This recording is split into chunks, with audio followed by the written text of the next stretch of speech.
Maayong buntag sa tanan, especially to my ethics class in Cebu Technological University. I hope you're in you're in a well condition right now for your online classes for this week. So once again, this particular presentation is provided in order for you to have a supplemental things to look into, the topics that we have already discussed and to be discussed. So for this week online session, although I have provided this as a discussion during our final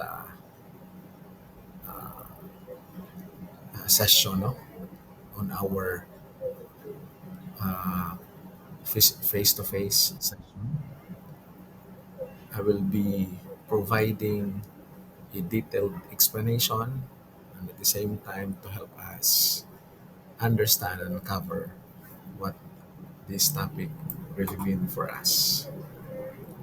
So once again, good day everyone and welcome to our ethics class.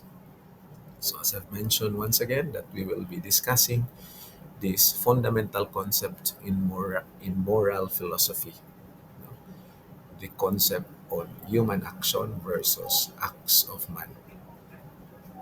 Last face-to-face session, we uncover that ethics comes from the Greek word ethos, and I choose its English derivation, and that is characteristics, the building up of one's character.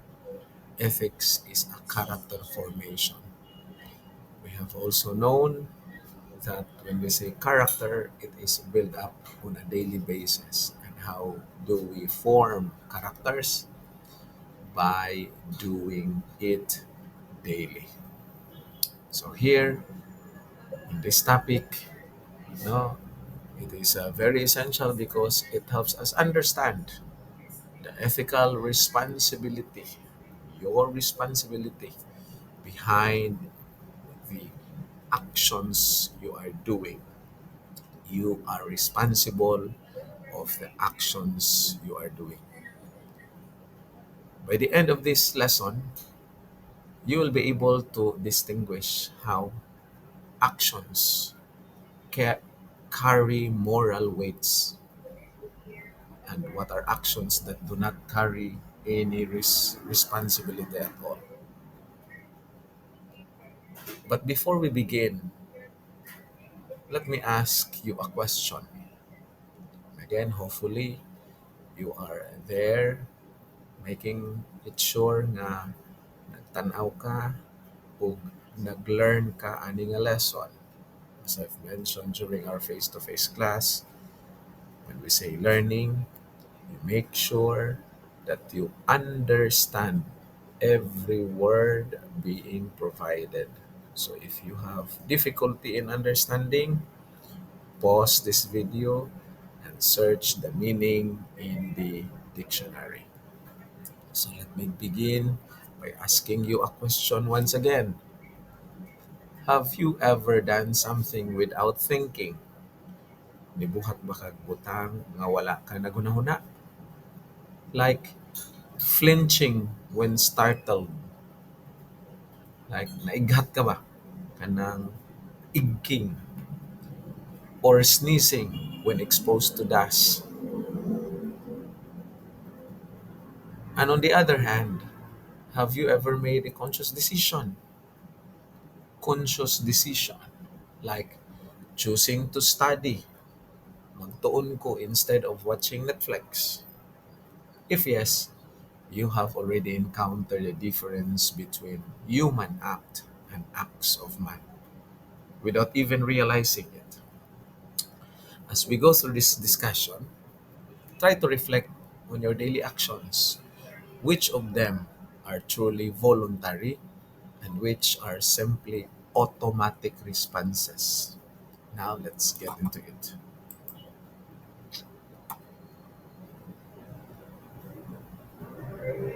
To better understand the distinction, let's start with the big picture. Every day, we perform numerous actions. Every day, uh, we act from the moment we wake up until we fall asleep again.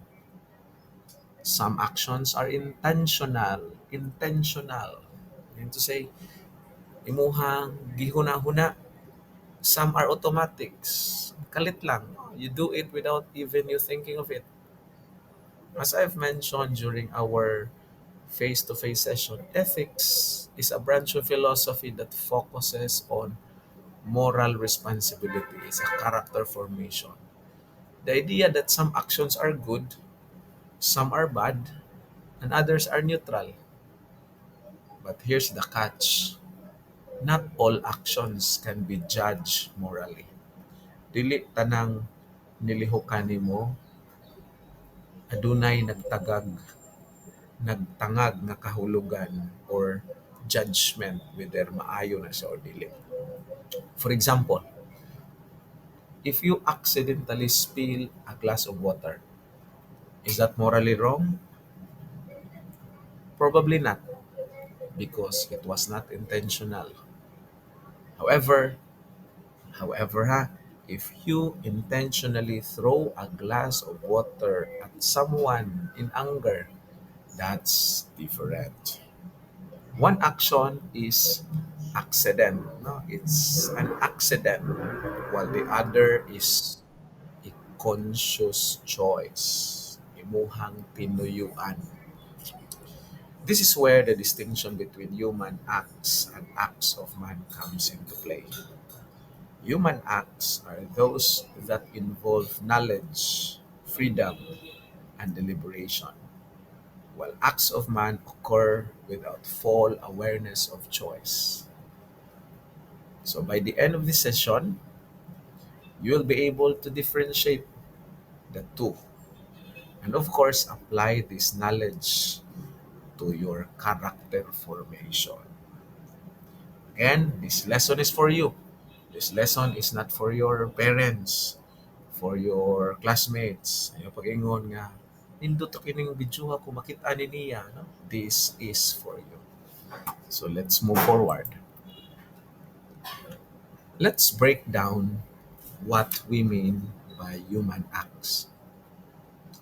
A human act is any action that a person does with full knowledge and free will.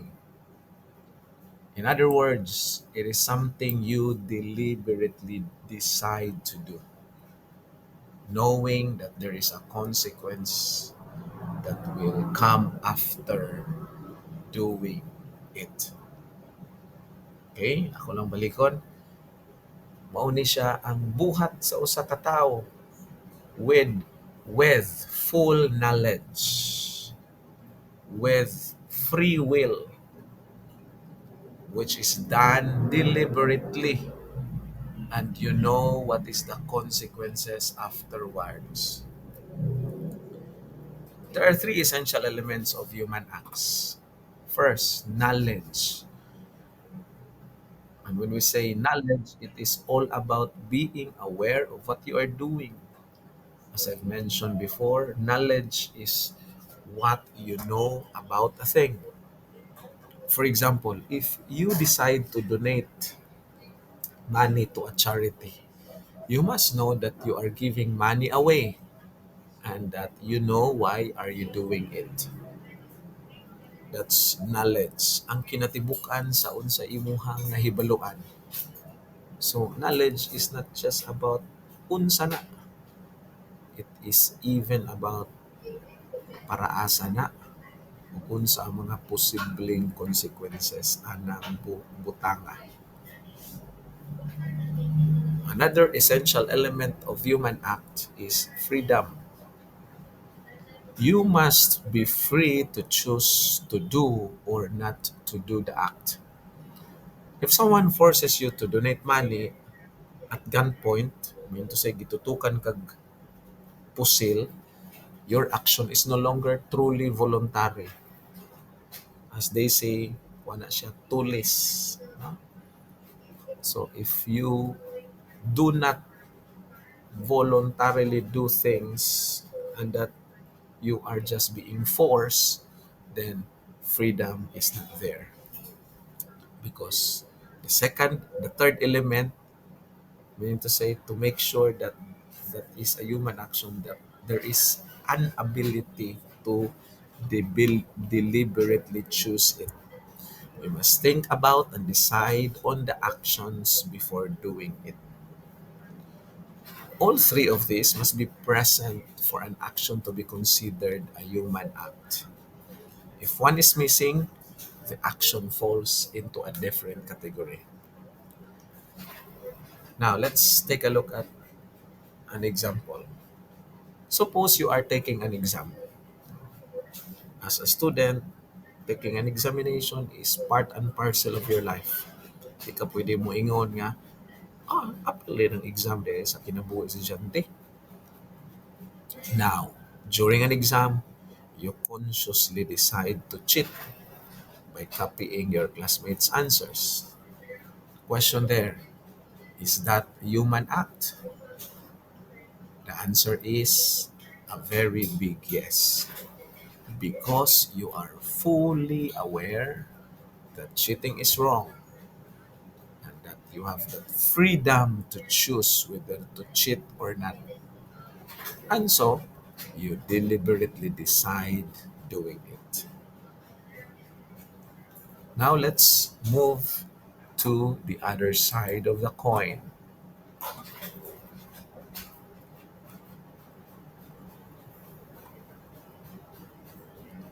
Before we go to acts of man, let's take a look at other real life example of human acts. Okay? Una, choosing to help someone in need. If you see an elderly person struggling to carry groceries and you decide to help, you are making a moral choice. Pero pag nakakita ka ng matandang tumatawid sa daan at ang iyong ginawa ay imo siyang gitukmod, you are doing an immoral choice. Kaya ang pagtukmod sa usa ka tiguang, nagpakita mo na nga wa kay respeto, therefore you lack knowledge. Kaya ang tao kinahanglan mang respeto. That is part of our knowledge of to a human person. Next, studying for an exam. So instead of playing video games, instead of magduwa og ML while waiting for the teacher to arrive inside the classroom, then you consciously decide to study. Kay wala man mo nag-practice pagkatambay. As I've mentioned, nag-practice man mo pagka maestro o maestra. Third, donating to charity. Giving money to the less fortunate is a human act because you do it willingly and with awareness. And lastly, apologizing for a mistake. You acknowledge your wrongdoing and make a decision to amend it. Now, think of a human act in your daily life, then type it in the comment section. Don't forget to provide your name so that I could look into them and then provide an additional point for you for your participation, even if this is a recorded presentation. Okay, we have known what is human acts, and I have provided also examples of it. Now let's talk about the other category, the acts of man. These are actions performed without. Kung ganina, with to say human acts. Here, without. Meaning to say, you do not need full knowledge. You don't need to be free and deliberately choose it. Like human acts, this cannot be judged. So it does not entail whether it's good thing or not good thing, no? As morally good or bad because they happen involuntarily. And as I have mentioned during our face-to-face session, maybe not all of the classes, but I have introduced this to some of the classes, that these are instinct based, such as reflex, no, actions. When a doctor taps your knee and your leg moves automatically, like breathing, digestion, and heartbeat, they are instinctual in nature.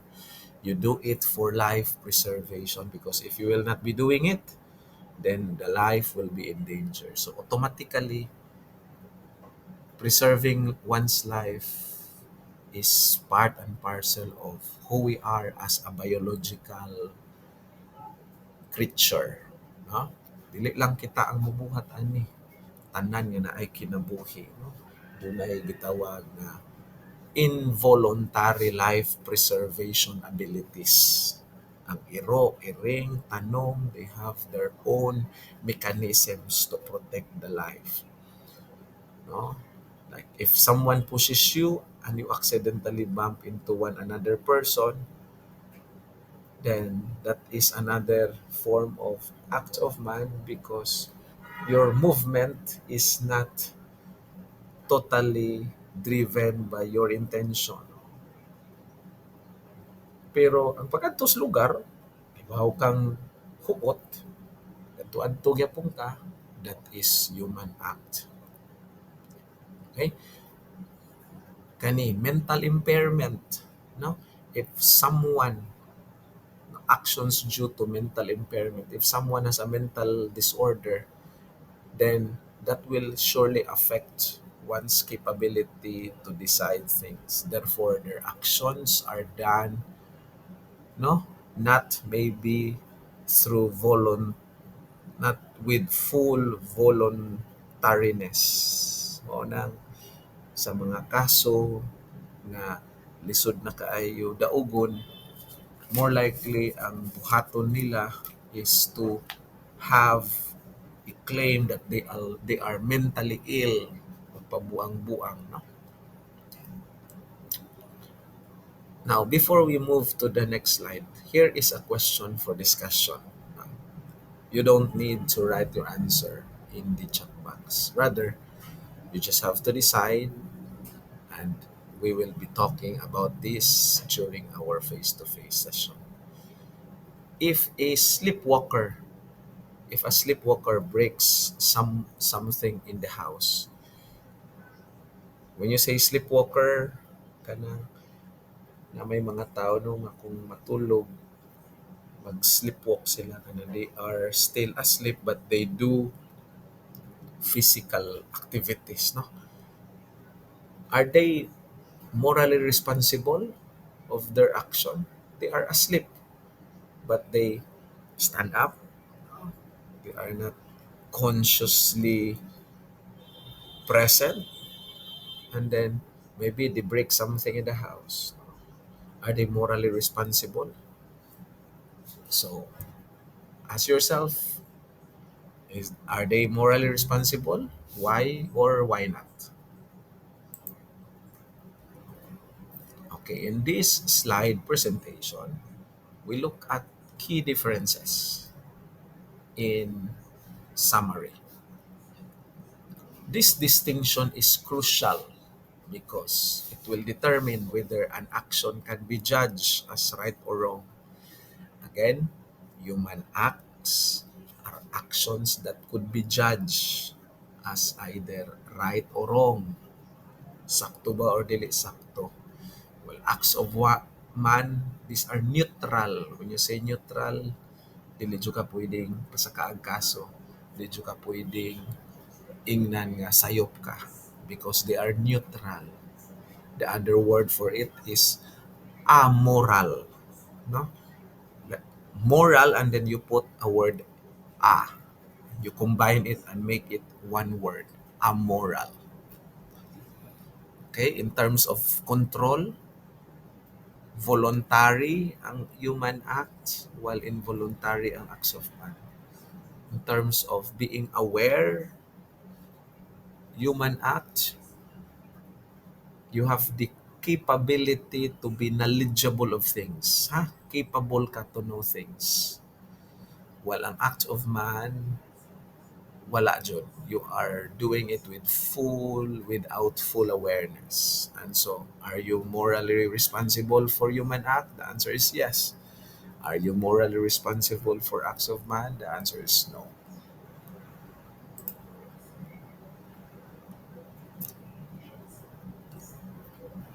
So, since human acts involve freedom and knowledge, they can be morally evaluated. So, it's only human action that would help us, therefore, build up our character.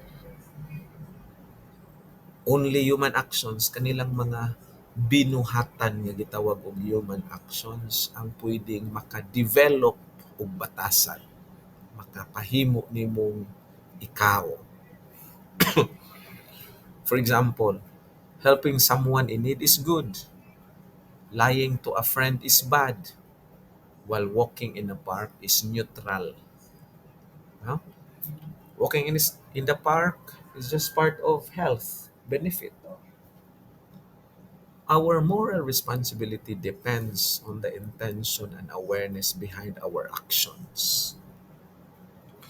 Unsa imong intention, kung fully aware ba ka sa pagbuhat sa butang. This is why ethical decision making is important. That is why before doing human action, you need to do your most humanistic capability. Buhat ka sa nakapahimo nimong tao. Unsa man na?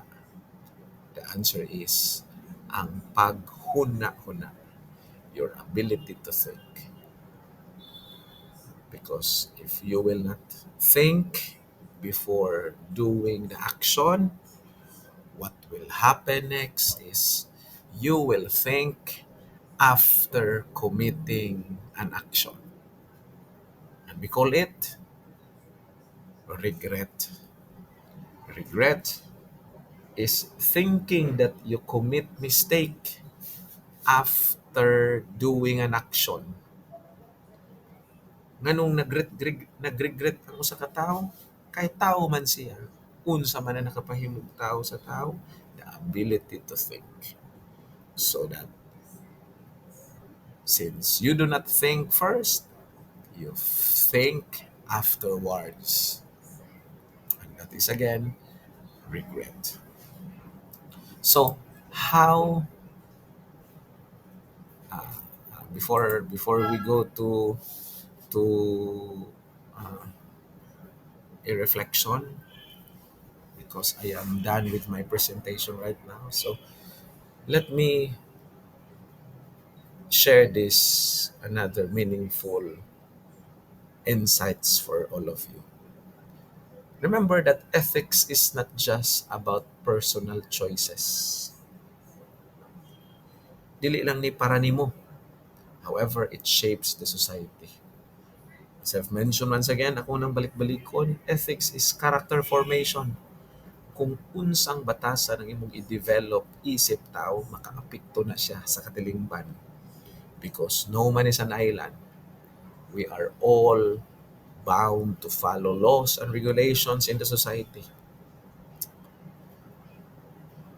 So that your ability to do human actions that would help you shape the proper characteristic, the proper the proper habit, the proper custom, then you will be able to show and become a meaningful member of the society.